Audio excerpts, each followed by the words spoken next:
The weather is changing. I'm sitting on a beach right now, watching the water come in and out as the sun is just slowly beginning its rise above the horizon. If you're walking down the sandy shores right now and see a woman with a pale white straw hat on and shade staring at a diary, then you'll see me there.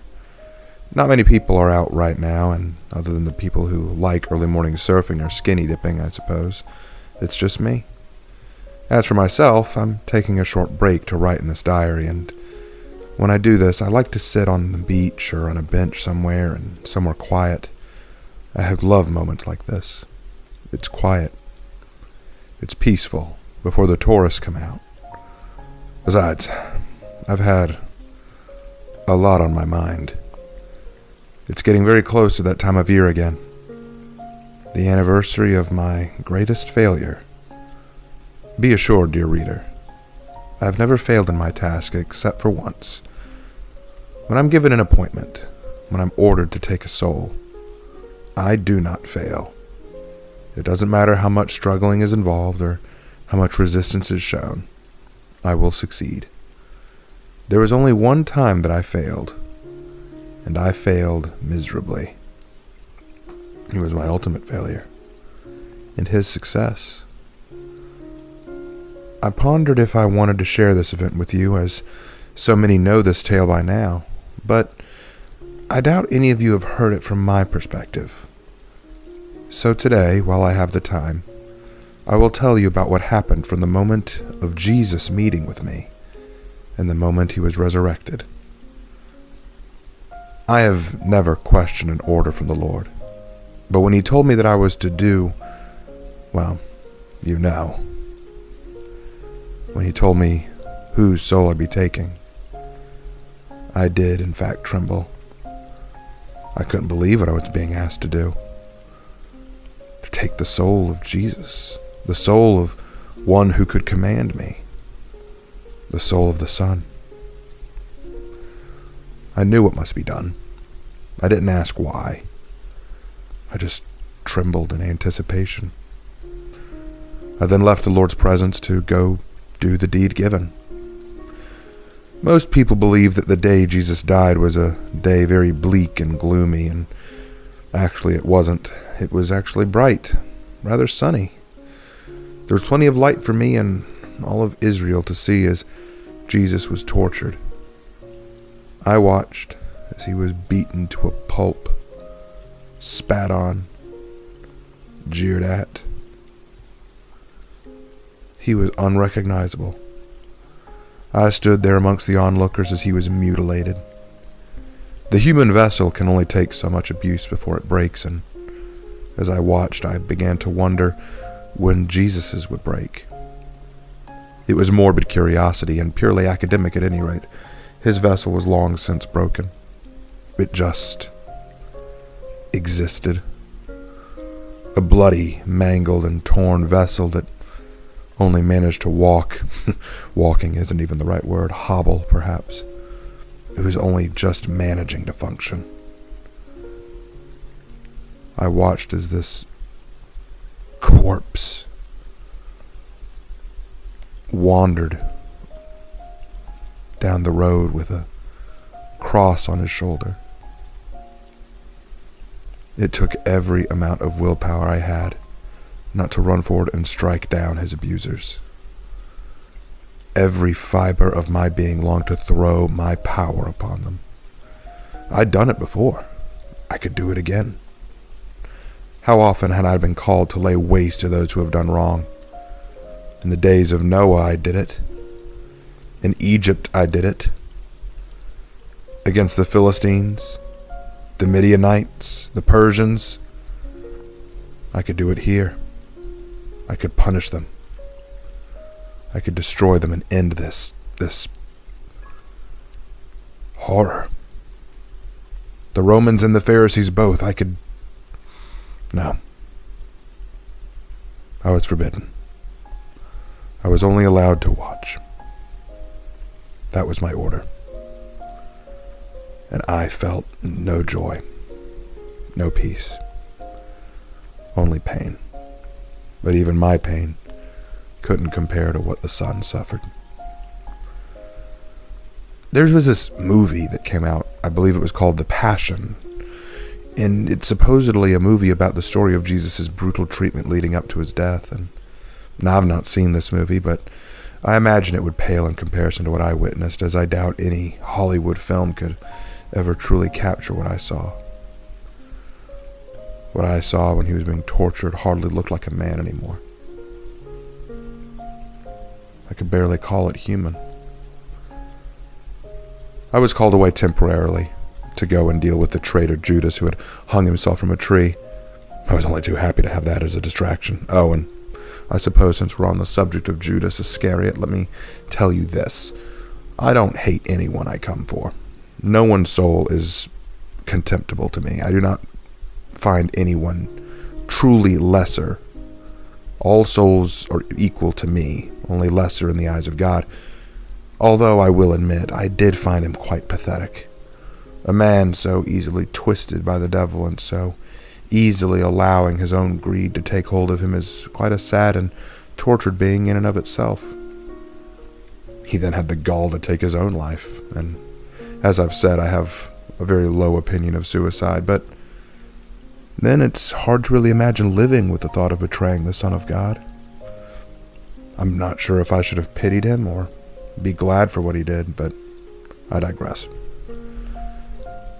Back to the topic at hand.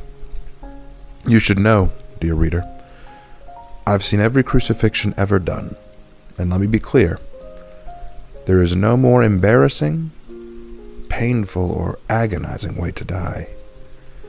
Nailing your body to a plank of wood and suspending it up while you slowly suffocate to death. People can hang from them for hours on end before dying. Some die before they even got on the cross. And when Jesus was placed on that cross and his hands and feet nailed in place, I wished it would have ended. Prayed that it would end. I silently begged that God would just let me take his soul and end his life. Just make it stop. Make it end. But I could only stand by his side and watch. And he could see me through his swollen, blood-stained eyes, and he saw I was there for him. He didn't smile at me. He didn't show anger either, but he didn't smile. He just gave an accepting nod. He just looked at me like he knew why I was there. He was destined to meet me, and he was just waiting like I was waiting. All of us were waiting. Everyone saw me there, staring up at him. When he was finally suspended on that cross with the two thieves beside him, I wept. I couldn't look at him. I kept turning away. And I wasn't the only one there. I remember at one point I looked behind Jesus, and I saw I wasn't the only angel in attendance. Much like when he was born, every angel in heaven was there, watching Jesus. And they were armed, swords drawn, expressions lusting for the chance to save him. They were waiting for his command, waiting for the word. All he needed to do was say the word, and the forces of heaven would be unleashed upon every soul on that hill. But they did not know what I knew, what God knew, or what Jesus knew. We knew he would die on this hill. There would be no bloodbath. There would be no war. There would be no rescue. When the heavenly host saw me standing in front of Jesus, a few visibly bristled. They were concerned, as if they were already beginning to understand what was going to happen. But they would not interfere. They, like me, like all of us, could only watch and wait. And then, at long last, the Lord turned his back on Jesus. I want you to take a moment, reader, and consider how much pain that inflicted. Jesus was the Son of God. He was always connected to the Father, but now he was completely separated in his time of need. And he cried out to God. Why had he forsaken him? But he knew. And deep down, I knew it too. No one else could see it, but I could see it, like a black storm cloud moving across the world, across time itself, as it enveloped Jesus' soul. The sins of the world were falling upon that broken and weakened body, into his very soul. It was painful to behold, almost more painful than the physical beating he'd taken. And God couldn't bear to watch it. Though I witnessed it, my soul ached, as the purest soul to ever grace my sight was weighed down by sins beyond the point of counting, beyond the scope of measurement. It was immense, like a great black hole had descended upon the Son of Man. But at last, I was called. I had already taken the souls of both of the thieves by his side and was just waiting on the next order. And then God spoke to me with a voice that was firm, hard, but noticeably sad. I was told to end it, to take the soul of his Son. Forgive me, this is hard to write. I moved to Jesus' side and I looked him in those bloody, tearful eyes. He nodded his head and spoke one last sentence. It is finished. He then hung his head. I reached into that destroyed vessel and removed his soul from it. He put up no resistance. The soul of Jesus was soft and warm in my hands, but so strong. I could feel the power emanating off of it, the power to command, the power to lead, the power to nurture. I cradled it in my arms very carefully, and then backed away from his body. In the moment I did, all of heaven roared. The sky darkened in a matter of seconds. Thunder clapped as lightning struck the earth. The wind howled furiously, as if the elements were filled with the wrath of God. Everyone believes it was just the hill that shook that day, but no, the world shook. Every being on this planet felt the world shake. The universe quaked with power. The veil to the temple within the city tore in half and fell to the ground. The guards and people on that hill fell to their knees in horror, trying desperately to remain standing. But I only watched as the world felt the death of Jesus. Meanwhile, all I was doing was clutching a soul in my arms, not letting it go. But you know that story. What happened next? For the next 3 days, I just held the soul. God wouldn't allow me to take it to heaven. It would not ascend. Rather, God told me to hold on to it, cling to it. I did as I was asked. I never let it out of my sight. I'm obedient. Let nothing else be said of me other than that. I am very obedient. I went about my business as usual, carrying the soul in my arms, and the world went its way, as it always does. It was kind of strange, actually. I'm not used to carrying a single soul for so long, and I found myself on occasion sitting and just talking to him, watching the world in the aftermath of his death. It felt wrong somehow, like some sort of light had gone out. Have you ever entered a room where one light bulb was out? You can see you can see the room, and yet the room feels dim somehow, like you know something's not right, and yet you don't notice it until you really think about it, until you really take a moment to discern that no, it isn't complete. That's what the world looked like.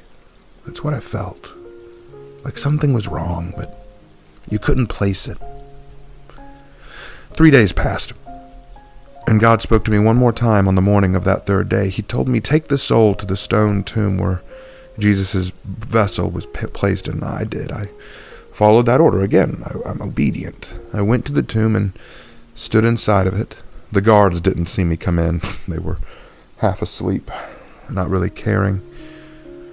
When I walked in, I stared at the body that lay in peace before me, and then at the soul in my hands. I didn't know what I was there for at first. I just thought that maybe this was some kind of closure. And suddenly I heard a voice. It was the voice of the Lord. He wasn't speaking to me, but I could hear him. He spoke to the soul in my hands, to the body at my feet, and his words shook creation itself. "Arise, my son." To this day, I am still in awe of what happened right after those utterings. There was a surge of power. My body felt weakened, limp for a moment, and the soul in my arms glowed with a brilliance that caused me to cry out in pain. It was like my arms that held it were burning at the touch. My hands were on fire. I tried to cling to it as God had asked me to, but I simply couldn't. It was too strong, too powerful for me to contain. I rallied all of my remaining power to contain the soul, to stop it somehow, but I let it go. And the moment I let it go, the world shook. The ground rumbled. I could hear cries of anger and fury from below in the pits of hell itself, as demons screamed in rage and fear. And I, too, averted my eyes from the glory of the being before me, and I sank to my knees. I covered my eyes with my wings and dared to look up. It was him. It was Jesus. But no longer was he beaten and broken. In fact, he hardly looked mortal. He radiated with a presence that caused me to shake in my robes. I couldn't even bear to stay in his presence. I fled as fast as I could. I was ashamed. I was humiliated. This had never happened before. I was defeated. I lost. God had ordered me to hold on to his soul, cling to it, and I couldn't do it. I turned and watched as one of the Lord's angels came and moved the stone aside, knocking the guards to the ground with just a glare. I think it was Gabriel. I'm pretty sure it was Gabriel. I can't be sure now. I was running too fast to look and notice, really. I was in disgrace. I sat behind a large boulder and I wept for a while. My hands were scorched, but that wasn't why I was crying. I was crying because I had failed.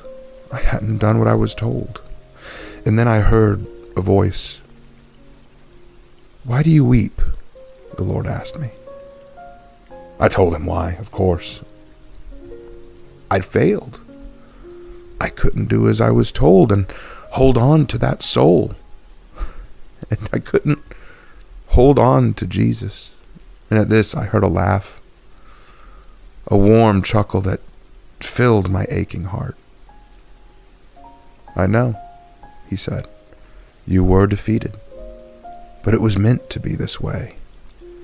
And now that my son has bested the grave, now so can my children." I bowed, and I didn't fully understand. I wouldn't understand until much later, when I saw Jesus ascend into heaven himself, and I began to understand then. I grasped a nugget of what had happened then. It was all meant to be. I was destined to fail that day, meant to be defeated by Jesus, so that all could know he is alive, that he reigns over everything, including myself. I don't feel embarrassed for that failure anymore. I'm actually glad of it. I'm glad I failed. It was the one time I needed to.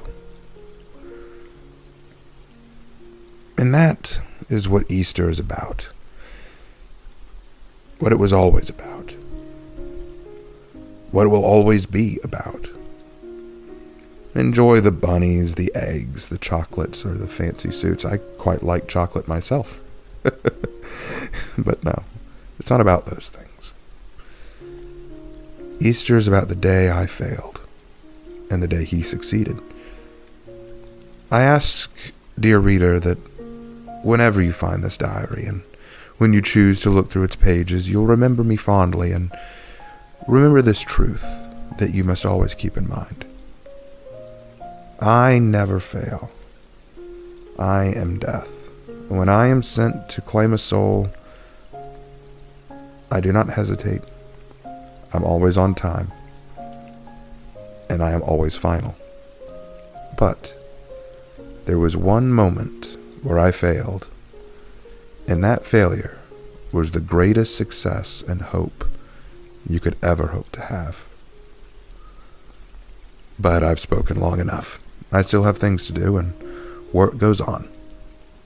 Until I write again. Sincerely, Death.